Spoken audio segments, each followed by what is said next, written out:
एक दिन टप्पू नया बैट खरीदकर मार्केट से अपने घर जा रहा होता है। तो रास्ते में उसे सोनू मिलती है।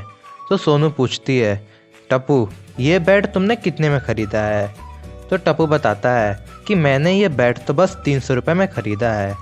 फिर यह कहकर वहाँ से टप्पू चला जाता है। तो वह आगे जा ही रहा होता है, फिर उसे वहाँ पे गोली मिलता है। तो गोली पूछता है, टप्पू यह बैट तुम कहाँ से ला रहे हो?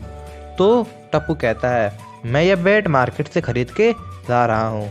यह कहने के बाद वहाँ से टप्पू चला जाता है। तो उसे तीसरी बार रास्ते में गोगी मिलता है और गोगी पूछता है, टप्पू यह बैट तुम कहाँ से और कितने में खरीद के ला रहे हो? तो टप्पू बताता है, मैं यह बैट 300 रुपये में मार्केट से खरीद के ला रहा हूँ। इतना कहने के बाद टप्पू वहाँ से भी चला जाता है और कुछ देर के बाद अपने घर पे पहुँच जाता है। अपने घर पहुँचने के बाद वह अपने बैट को अपने घर के टेबल में रख देता है और वहाँ से बाथरूम में फ्रेश होने के लिए चला जाता है। कुछ देर बाथरूम में होने के बाद जब वह वापस आता है तो वह देखता है कि उसका बैट तो वहाँ पे है ही नहीं। उसके बाद वह अपने तीनों दोस्तों को उसके घर पे बुला लेता है और उन तीनों से एक एक करके पूछताछ करता है कि तुम तीनों में से मेरा बैट की चोरी किसने की है। तो सबसे पहले सोनू से पूछता है। तो सोनू कहती है, टप्पू तुमसे मिलने के बाद मैं तो अपने घर आकर सो गई थी, तो मुझे तुम्हारे बैट के बारे में कुछ भी नहीं पता है। फिर टप्पू गोली से पूछता है। तो गोली बताता है, टप्पू तुमसे मिलने के बाद मैं तो घर आ गया था और तब से खाना ही खा रहा हूँ, तो मुझे तुम्हारे बैट के बारे में कुछ भी जानकारी नहीं है कि तुम्हारा बैट की चोरी किसने की है। उसके बाद टप्पू आखिरी में गोगी से पूछता है। तो गोगी कहता है, अरे टप्पू तुमसे मिलने के बाद मैं तो घर आके पढ़ाई कर रहा था, तो मुझे भी तुम्हारे बैट की चोरी किसने की है उसके बारे में कुछ भी आइडिया नहीं है। टप्पू इन तीनों की बातें सुन लेता है और अच्छे से सोचता है और वह समझ जाता है कि इन तीनों में से मेरा बैट किसने चुराया है।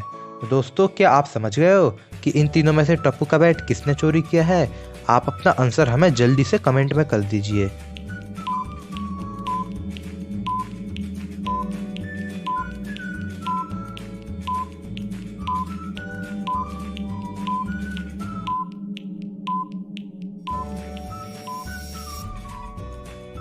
तो गाइस चलिए इस पहेली का सही जवाब देखते हैं।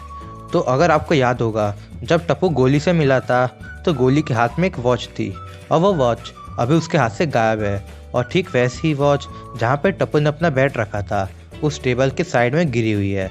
तो यह देखकर टप्पू समझ गया था कि उसके बैट की चोरी गोली नहीं की है। क्या आपका भी यही जवाब था? तो जल्दी से इस वीडियो को ज़रूर लाइक कर देना, ठीक है। तो चलिए हमारी आज की लास्ट पहेली देखते हैं।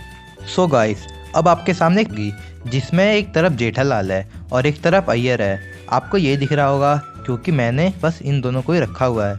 आप इनको अच्छे से देखिए और उनकी हरकतें देखिए और बता डालिए कि इन दोनों में से कौन महामूर्ख है। आप अपना जवाब हमें कमेंट में जल्दी जल्दी बता दीजिए बिना किसी देरी के।